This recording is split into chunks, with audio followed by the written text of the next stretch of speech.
অপরাধী যারা, কাফেররা, দুনিয়াতে যারা অপরাধ করছে, মুজরিমিন যারা, পাপী পাপিষ্ঠ বান্দা যারা, কিয়ামতের ময়দানে আল্লাহর কাছে বলবে ওয়া উদিআল কিতাব, আল্লাহ তুমি এমন এক কিতাব দিছিলা, এই কিতাবের মধ্যে তো তোমার এক বিন্দু পরিমাণও কোনো কিছুই ছাড় দেই নাই, ছোট হোক বড় হোক, ছোট গুনাহ বড় গুনাহ সব গুনাহগুলি আল্লাহ তোমার এই কিতাবের মধ্যে লিপিবদ্ধতা হয়ে গেছে।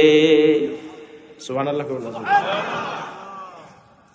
কোরআনুল কারীমের আরেক আয়াত, কোরআনুল কারীমের আরেক আয়াত আল্লাহ তাআলা বলেন কিরামান কাতিবিন ইয়ালামুনা মা তাফআলুন। আল্লাহ বলে সম্মানিত ফেরেশতা প্রত্যেকটি মানুষের কাছে আছে কিনা নাই? সব সময় আমার আপনার আমলনামা এক বিন্দু পরিমাণ বেশিও লিখবে না, কমও লিখবে না।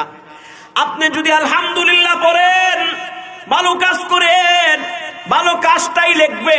আপনি যদি জিনা করেন, জিনার কাজটাই লিখবে। কারণ এই ফেরেশতারে কোনোদিন আপনি ঘুষ গুঞ্জা দিয়া কম বেশি লেখা কোনো অপশন আছে? তাহলে আমি আপনি বুঝতে পারলাম যে প্রত্যেকটি মানুষকেই হিসাবের কাঠগড়ায় দাঁড়াতে হবে।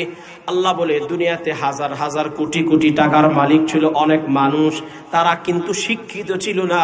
কিয়ামতের ময়দানে আমল নামা কিভাবে পড়বে? কোরআনুল কারীমের সূরাতুল বনী ইসরাঈলের 13 এবং 14 নম্বর আয়াতে আল্লাহ বলে ইকরা কিতাবাক, আল্লাহ বলে ইকরা কিতাবাক, তাদেরকে বলবে পড়ো। ইকরা কিতাবাকা কাফা বিনাফসিকাল ইয়াওমা আলাইকা হাসিবা। আল্লাহ বলে প্রত্যেকটি মানুষকে তার আমলনামাগুলি তার গলার মধ্যে ঝুলিয়ে দেওয়া হবে, এবং আমলনামা প্রত্যেকটি সে নিজে নিজে দুনিয়াতে মূর্খ থাকলেও কিয়ামতের ময়দানে আল্লাহ আমলনামা পড়ার শিক্ষা গ্রহণ করার জন্য তাকে শিক্ষা দিয়া দিবে। তাহলে বুঝতে পারলাম দুনিয়ার মানুষ মূর্খ আছে, হাজার হাজার কোটি কোটি টাকার মালিক, তার হিসাব সে নিজে নিতে পারে না, ম্যানেজার ছাড়া চলে না। আছে কিনা নাই? আল্লাহ বলে এই মূর্খ মানুষকে কিয়ামতের ময়দানে পড়ার জন্য আমি আল্লাহ ক্ষমতা দিব। তার আমলগুলি সে নিজে নিজেই যাচাই করে নিতে পারবে, বাছাই করে নিতে পারবে। সে নিজে বুঝতে পারবে আল্লাহ আমি তো অপরাধ মুজরিমিন ছিলাম, আজকে কিভাবে আল্লাহ তুমি এই সমস্ত করলা। আল্লাহ বলে তোমাকে তোমার আমলনামাগুলি যারা লেখছে, হাসরের ময়দানে যেদিন তোমাকে আল্লাহ পাক হিসাব নেবেন, সেদিন ওই দুনিয়াতে যে ফেরেশতাগুলি তোমার আমলনামাগুলি লিখছিল তাদেরকে আল্লাহ পাক ডাকবে।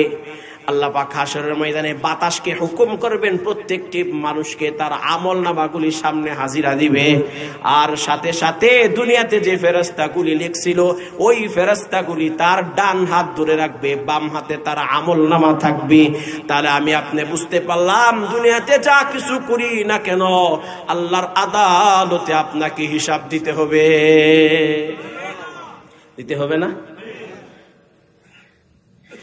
আমাদের বাংলাদেশ বলেন এটা আলেমদের দেশ, কথা বলেন ঠিকই না? আলেমদেরকে জেলে রাখলেও কোনো সমস্যা নাই, সুন্নত আদায় করা আল্লাহ রসুল করছেন, কথা বলেন ঠিকই না?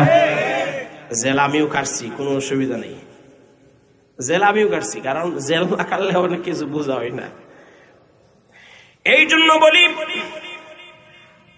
বাংলাদেশের আলেমরা, বাংলাদেশের মুসল্লিরা, বাংলাদেশের জনপ্রিয় মানুষরা আলেমদেরকে মহাব্বত করে, করে কি করে না? করে।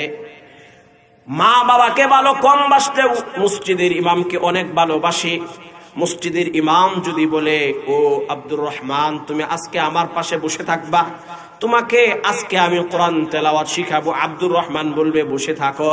আমার আম্মুর কাছেও বলার কোনো অধিকার থাকে না, মসজিদের ইমাম তোমাকে বসাইছে তুমি বসো, কথা বলেন ঠিক কিনা? বলে না। তাহলে বুঝতে হবে আজকের এই আদালতের কিবরিয়া, আল্লাহর কাছে আদালতে কিবরিয়ার হিসাব দিতে হবে। এমন কোন মানুষ পাওয়া যাবে না, রাজা হোক, নেতা হোক, এমপি হোক, মন্ত্রী হোক, সবাইকে দিতে হবে কি হবে না? আমাদের বাংলাদেশের প্রধানমন্ত্রী তার কি হিসাব হবে কি হবে না? বাংলাদেশের বিরোধী দলের নেত্রী বেগম জিয়া তার হিসাব হবে কি হবে না? প্রেসিডেন্ট এরশাদ মারা গেছে, তার কি হিসাব হবে কি হবে না? বাংলাদেশের যে রাষ্ট্রপতি ছিল জিল্লুর রহমান, তার হিসাব কি হবে কি হবে না? বাংলাদেশের যে আওয়ামী লীগের সভাপতি ছিলেন সৈয়দ আশরাফুল ইসলাম, তার হিসাব হবে কি হবে না? তাহলে সারা পৃথিবীর সমস্ত মানুষকে হিসাব দিতে হবে। আল্লাহ তাআলা বলে এমন কোন মানুষকে পাওয়া যাবে না হিসাব ছাড়া চলে যাবে। তাহলে আমি আপনি বুঝি, আরে আল্লাহ আল্লাহ, তাহলে তোমরা আমাকে শুধু